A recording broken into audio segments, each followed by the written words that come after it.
Welcome everybody. We'll give people a few more minutes to get online here and check in, but I want to welcome you. This is the second one that I have done in regards to utilizing ChatGPT. So last time I did it for leaders, showing some of the tools, some of the ways that I use it in regards to with my clients. But this is one that I wanted to do in regards to elevating sales success, and I would say ethically elevating sales success. And the reason I say that in terms of ethically is because there obviously I think there's a lot of resistance from individuals in terms of utilizing ChatGPT or other versions of this, whether it's Claude or Bing or Bard, in regards to how they'll be used. And I would agree. I have some concerns. I saw or listened to a podcast not that long ago talking about some of the concerns that this has, and I would agree with that. However, the technology is technology. It's not going anywhere, right? Whether we not like it or are afraid of it, it doesn't matter. And my approach to this is to say, well, all I can do is control how I use it, and that's why, especially in sales, how do we use it ethically? How do we leverage what it has? And I would say for good as opposed to bad. And when I do workshops just in regards to sales, I will often talk about the principles of influence. And I'll reference oftentimes some work that was done by Robert Cialdini. I was able to go through his workshops and certify under him a number of years ago in regards to the principles of persuasion. And to me, I look at the principles of persuasion is no different than a gun. A gun isn't good or bad. It's what somebody chooses to do with it. And I think influence principles are the same thing, that it's how somebody's going to use it that's going to create the problem. So with that said, let's sort of go through what we're going to talk about today. One of the quotes that I use continually, and I feel like every day I live in this space, right? In times of change, the learners will inherit the earth, while the learned will find themselves perfectly suited for a world that no longer exists. And it's a quote by Eric Hoffer. I fully believe we are in that space. That again, one of these tools around ChatGPT is the world is changing, and as learners, this is an opportunity for us to understand how do we use this, whichever one it is. How do we leverage this thing? And I think the better we are at understanding it, I think the more effective we're going to be. It has been an immense tool for me, a valuable tool that I've been able to use. So objectives, right? I'll talk about 4 different platforms, why the prompt is so powerful, the question. What are some of the prompts? We'll go through some of those, several areas that I think can be used to elevate your sales effectiveness. And then what we'll do at the end of this is I'll jump on to my ChatGPT, my account, and I'll go through. I sort of preloaded some examples, and we'll follow up on those so you can get an idea on what this looks like and how to use it. A little bit of background in terms of who I am. Patrick Verino, have a podcast called Learning from Leaders, because leaders are learners. I also published a book, The Leadership Bridge, a little over a year and a half ago, all around leadership and the tools and models that I developed and use in my business and use personally to be successful. You can see here my company, Embry Leadership Group, was in 2008. I've listed some of the companies either I've worked for in the past or I'm working with now, and much more in terms of trying to get them involved in leveraging ChatGPT in different ways. A couple of the recent trainings that I took, and I bring this up because, again, this idea of learners or leaders or learners, I finished the Wharton School. I started this back in the summer. This was a more extensive program. The Vanderbilt one I just completed not that long ago, and I will tell you the Wharton one was about $3,000 for me to take as a class, a lot of value to it. The Vanderbilt one through Coursera was about $49. And I will tell you the Vanderbilt one for me in terms of what I do has been incredibly valuable. It really much more hands-on in terms of refining prompts and generative prompts to the point that I'm actually, I'm going to be taking another one as well. Now, even with that, I paid $49 for that one. It's the first Coursera course that I think I've actually ever finished and gone through. I've usually sort of dabbled here and there. But with that said, there are so many different workshops, free workshops that you can do on LinkedIn in regards to how to leverage ChatGPT or other AI prompts that I think the most important thing is start taking classes, start jumping on workshops and webinars just like this one, and start to build your knowledge in terms of how you're going to use this space. So what are some of the platforms? Well, I primarily use two, Chat and Claude. ChatGPT is probably the one that is most recognized at this point. I started using it back in January. I also use Claude, and the reason I use Claude is for larger documents, things that I'm doing. It has a larger capacity for me to be able to put information in there. Um, Bard and Bing are two that I have not used as much, and I know Bard, Google is certainly coming out with Gemini, which is their new one that supposedly is supposed to be excellent. I have not had an opportunity. I've gone online a couple times to try and utilize it, but haven't really used it all that much. I want to bring this up here, right? The value is in knowing how to ask questions. I think that is everything, actually. And just so you know, this picture was actually designed on ChatGPT, and I'll show the prompts that I gave for this. It reminds me of a story that I had heard many years ago, and it was about a factory owner who had one of his main machines break down and had to bring in a mechanic to have it fixed. So the mechanic comes in and he sort of takes his hammer and he taps around the machine in different spots, and then takes out a screwdriver and twists one screw on the machine, and the machine starts working again, full capacity.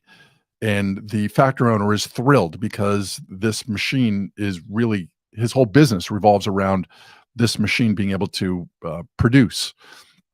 So we asked the individual, the mechanic, to send him the bill.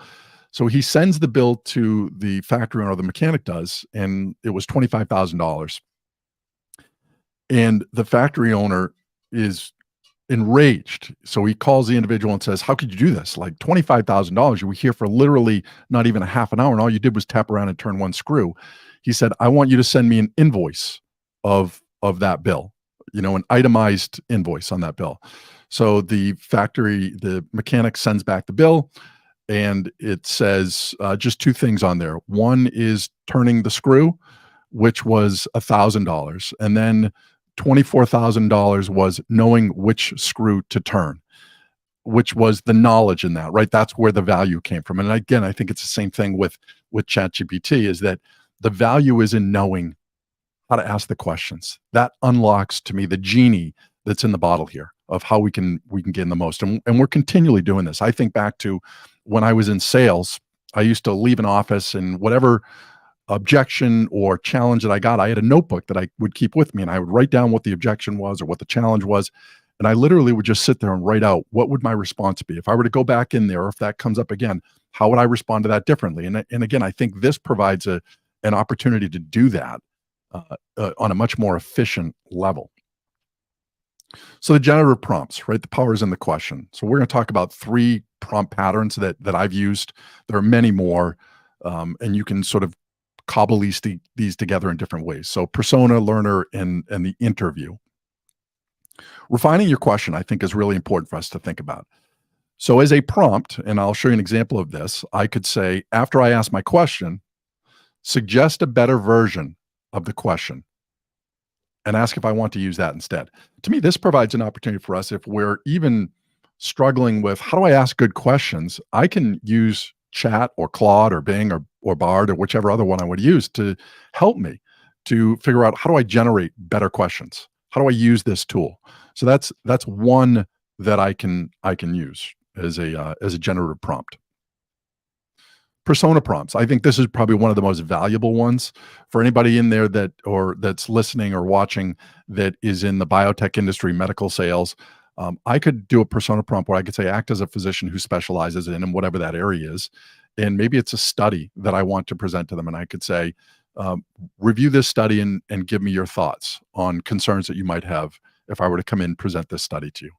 It gives an opportunity for this persona prompt me to do that, right? I could say, act as a mentor who has reached the highest level of success in my field and provide me guidance in terms of starting out in this field, how I can be successful. Act as an expert in marketing or copywriting. I could write an article and ask it to then act as my expert copywriter and rewrite this article, or create a title for this article based on all the knowledge that's out there in regards to the most effective ways to write copy in this. I could ask it to act as someone who is professionally trained by. So for some of the work that I do, again, going through trainings like with Robert Cialdini or anybody else for that matter, I could say act as someone that was trained by Robert Cialdini in the space of influence and provide me with 4 valuable influence principles that I could use in my business. I could ask it to act as an expert in adult learning, instructional design, right? In regards to how do I create a workshop? Provide me an opportunity or an outline. You are the expert. Tell me how to do this. The last one I think can be really important as well in regards to sales. Anybody that's been through DISC or personality profiles, Myers-Briggs, you could do a number of these, where I could say, act as this type of DISC personality and help me understand how I would present to you most effectively based on your personality style. And we'll do a little exercise on that in a minute. The next could be a learner persona. Assume I have no knowledge in this area and explain to me in a way that does not overwhelm me. The next one I've used, especially when I'm dealing with things that might be more technical in nature, maybe a study that I've read that has some more nuances to it that I'm like, I don't really fully understand that. What I could do is I can upload PDF form that study that was done, and then I could ask chat, explain this in a seventh grader's knowledge base, how they would understand this. And I can sort of work my way up. And I've actually done this before. I say, okay, here's the seventh grader version of this. What about if it was a high school individual? And then what about if it's college? Or what about if it's a researcher? Explain it in that level. And then what I could do on top of that is to say, can you provide examples for me? Can you provide analogies that might be valuable for me? There are a number of ways that I can use this in terms of a learner persona to help me understand or help me to understand others as well. So the next one, imagine you were working with a group that is resistant to training. What are suggestions on how that I could create this training in a way that I could gain buy-in? And it will give me different suggestions, right? And I could ask it to act as a certain individual, right? Back to this instructional designer, somebody that is an expert in terms of adult learning, in terms of creating engagement. How would I do that? The interview persona, I think, is a great one. This one is a little more involved, but what it allows me to do is use chat almost as a guide for me. This is like my personal coach on some level, or I can ask it to act as an expert in the field of influence or prospecting or sales effectiveness in this one. You have successfully sold in my industry and you are well known as the GOAT, right? The greatest of all times. Interview me on my current sales prospecting process. So right now we're just going to talk about uh, act as an expert in prospecting, and you're known as the expert in this area. Interview me on my current sales prospecting process to provide recommendations on how I can improve. Ask as many questions, or what I could do is I could say, ask me no more than 10 questions or no more than 5 questions to create an outline for me to follow. And then what I would prompt it to next is say, ask me one question at a time and let me respond to that before the next. So you can see here where now it's a conversation I'm able to have with chat or with Claude in terms of helping them, because they're the expert, to create in this area. How do I do that? I could use it to respond to objections, right? Practice role playing. Provide answers that I could use to address this specific objection. So remember back to my exercise that I would do when I would leave offices, where I would write down whatever the objection was.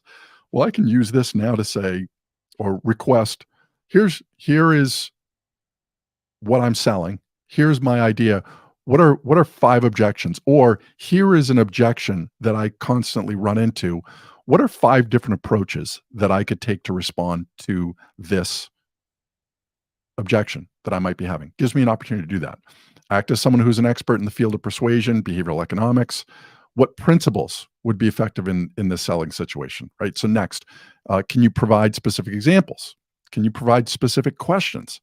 I can keep drilling down in terms of how do I become more effective at this. So for anybody that is a manager, sales training, what are some of the ways that you could utilize this as well? Well, data analysis, and I've given some prompts here. Analyze my team's sales data for Q3, right? Provide reports. I could use it for forecasting. I could use it for individual coaching.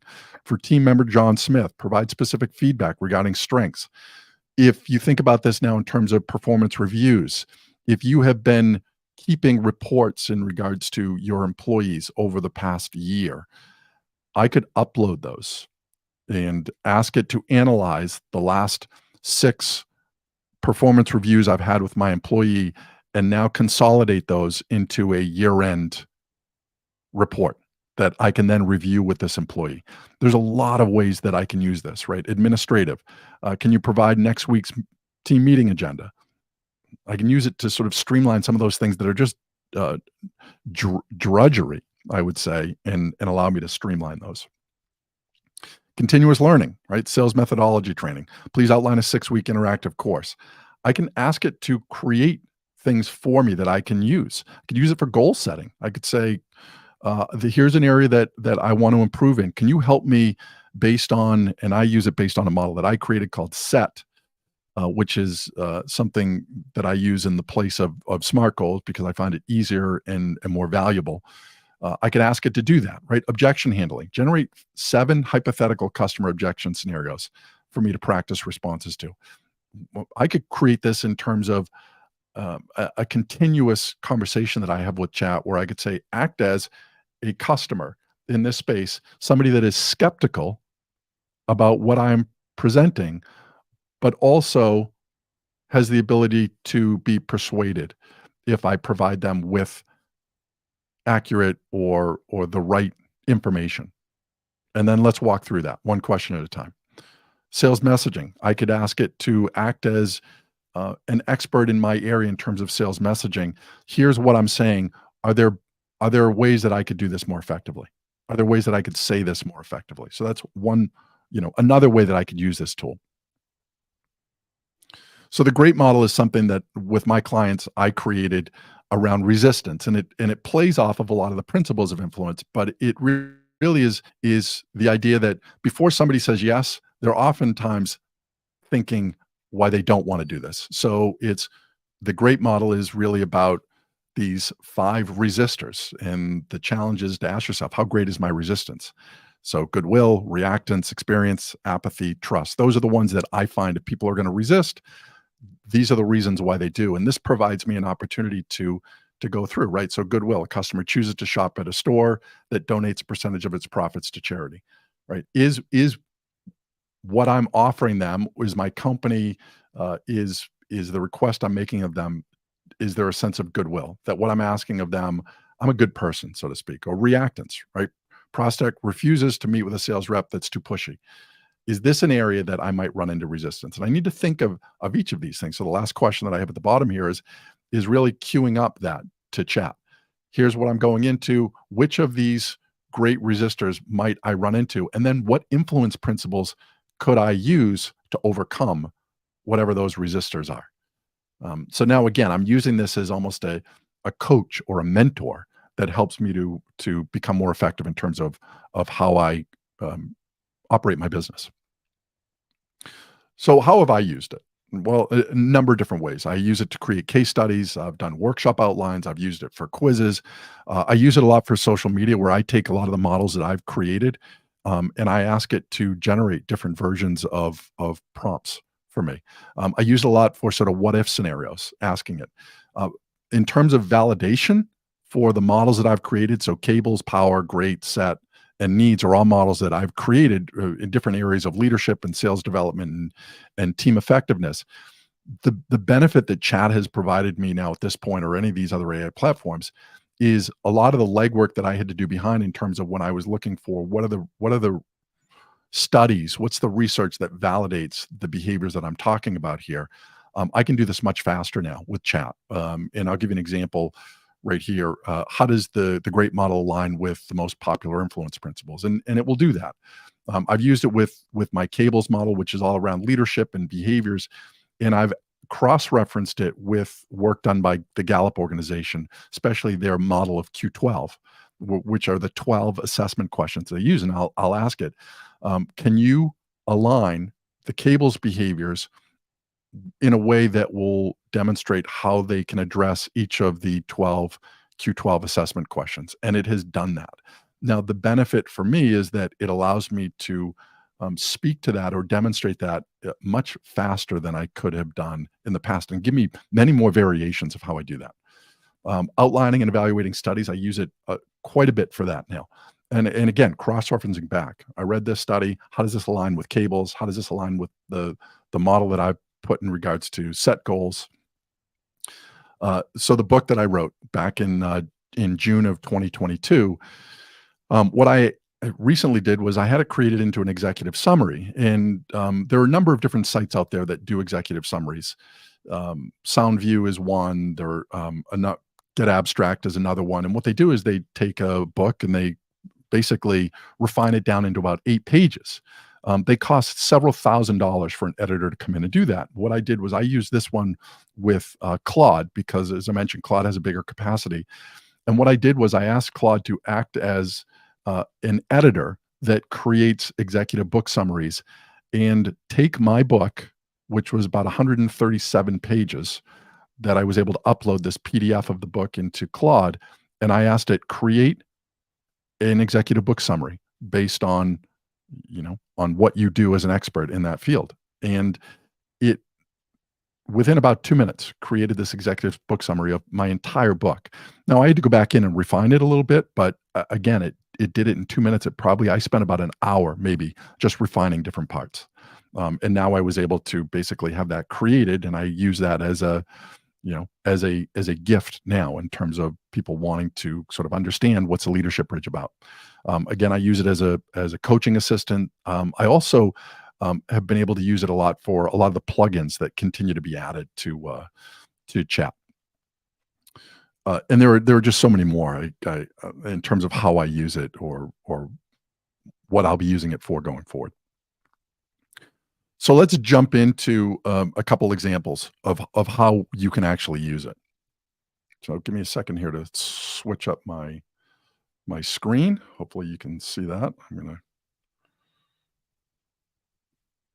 So if you notice here on the left, what I have are some of the things I played around with this morning. So first, I'll give you a little view of this. So yesterday, as I was playing around with an example, so can you generate a picture of a man receiving an invoice from a mechanic looking angry, right? So this was based on my story. Didn't really like that. So then I said, well, can you do the same scene of the mechanic and the customer in a factory around machinery? So then it did that. And then what I asked it again, I said, well, can you actually make the factory owner, can you put them in a suit and looking unhappy and receiving the bill? Now, I could have gotten more detailed.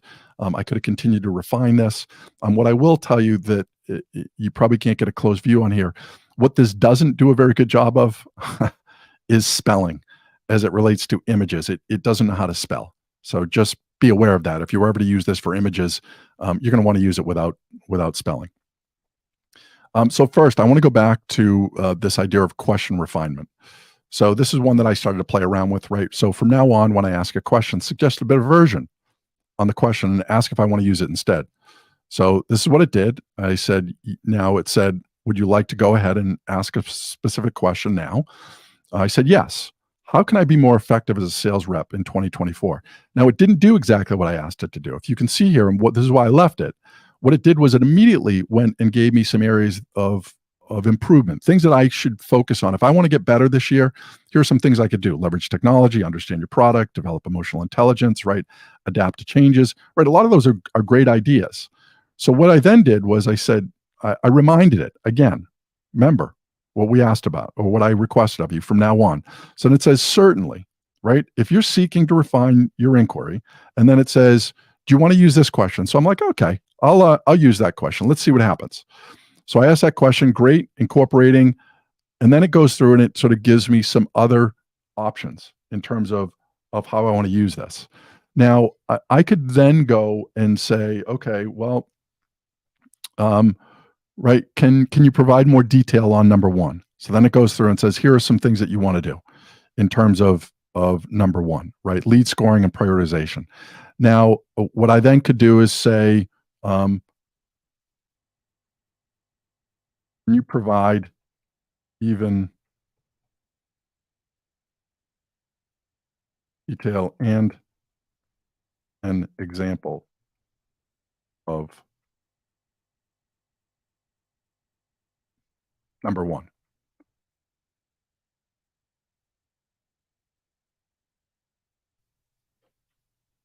So, and believe it or not, this is actually a little slow right now. So it's must be a lot of people on online right now.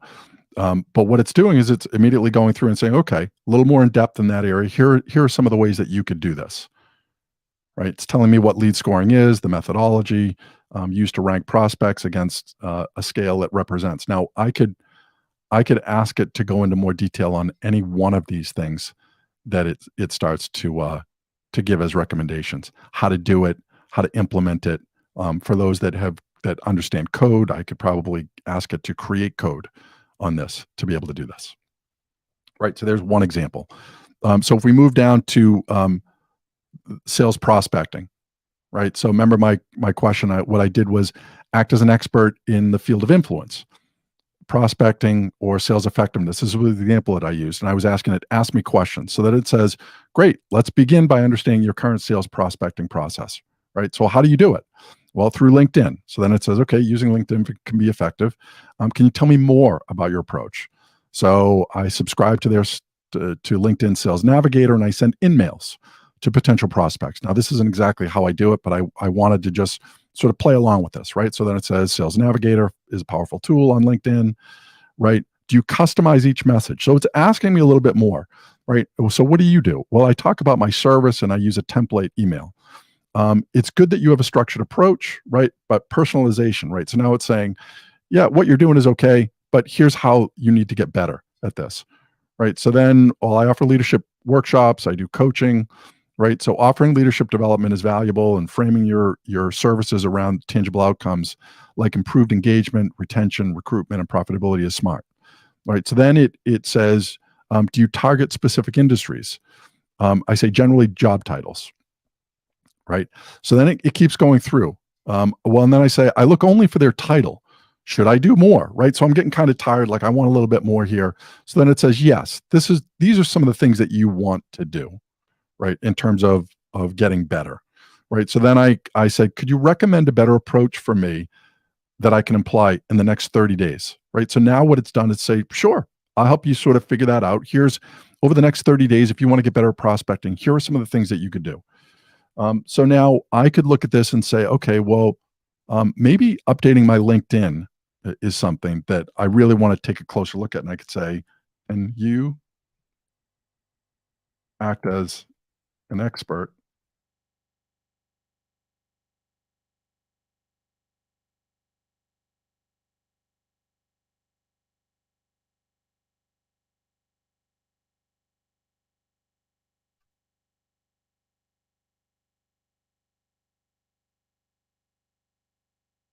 right? So now can you provide suggestions?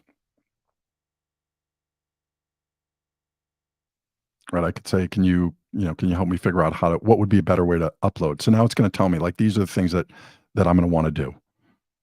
Right. And for every one of these, what I could then do is I could say, could you provide more information? Could you act as this person? Um, could you help me create my story? Could you interview me as though you are a LinkedIn professional and help me to um, create that story? Or after I'm done with the interview, you then write my profile for me based on that. Now I don't have to use that, but it gives me opportunity. So now what it's doing is it's just going through and giving me a whole host of different ways that I can utilize um,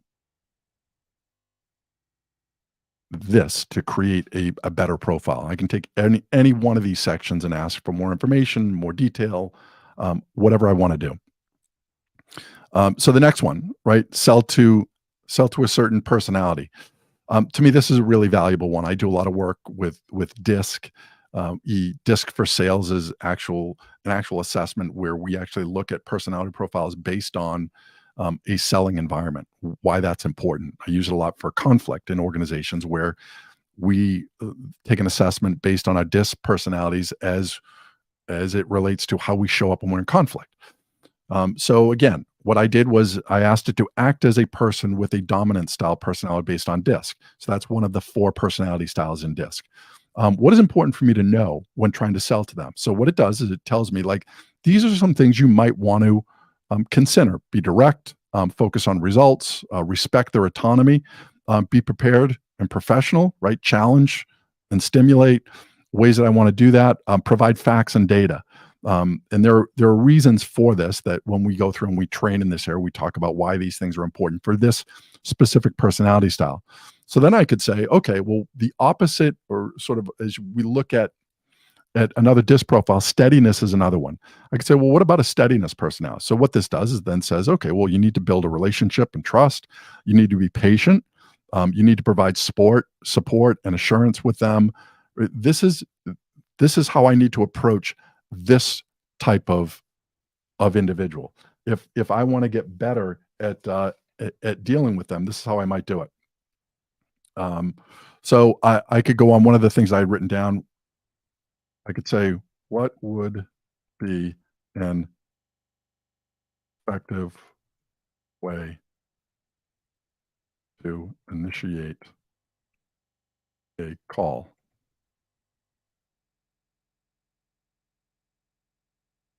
with this personality?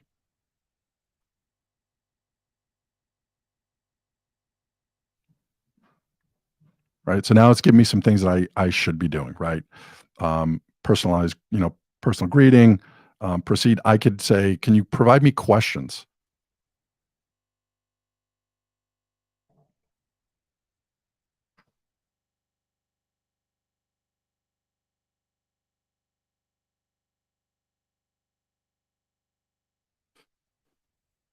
So it won't answer that until obviously it finishes here. But I could then, I can go in a number of different directions. I could say, can you tell me how I could respond to objections based on this personality style? So now what it's going to go through is it's going to sort of give me questions or ways to ask questions that would be effective with a steadiness personality style. All right. So let's see. Understanding their needs and concerns, right? That's a big one, right? Can you tell me more? Again, all this is going to do is provide me with different approaches, different types of questions that might be effective in dealing, knowing what sort of the important components are for this type of personality style.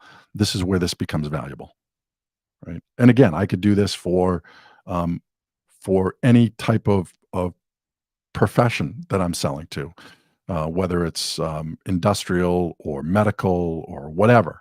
I could ask it to do the same thing. Act as this type of person. How would I respond? What are some good questions that I might ask? So the last thing I wanted to talk about was, again, I mentioned that I use this a lot for um, evaluating studies. So in some that might be more complicated, I might need it sort of refined a little bit more. So here's what I did. I took a study on emotional intelligence and some of the what's called the neurosubstrate of human understanding, I believe is the rest of the title. And I said, can you explain this study to me in a way a seventh grader would understand? So here's what it came up with, right? The study is about empathy, and it speaks to it in very basic language. Well, I could say, okay, I'm gonna escalate this a little bit. Um, how about to a high schooler? What would that look like? And then that's what it does. It's sort of, you can see the language gets a little more technical. Then I could say, well, how about an academic individual? And that's what it did here, right? So it takes that same study and now speaks to it in language that might be more aligned with how an academic would speak about this. So then the next part, what I asked it was, how would I use this with leaders when discussing the impact of empathy as an important leadership behavior? So then what it did was it said, well, this study can be valuable for leaders for understanding the role of empathy in leadership. And it went through and highlighted how I could do that. Now I could say, okay, well, you know what? I want to do just we do these sort of Friday morning quick learnings, 15 minutes that we discuss maybe a new study or a new piece of information. I could say, you know,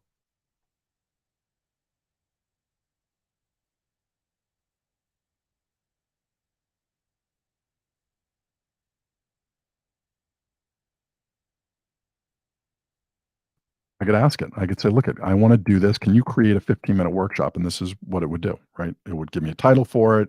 I could send this out to my group and say, listen, Friday morning, here's what we're going to talk about. Here's the title of the workshop. It's going to be about 15 minutes. Obviously, I could ask it to create this for my audience. I could say, could you give me a handout that I can give to the audience to let them know what's coming? Because this is telling me what I can expect. or what I need to have with me. I could do this in a way to say, could you provide this that I can give this to participants?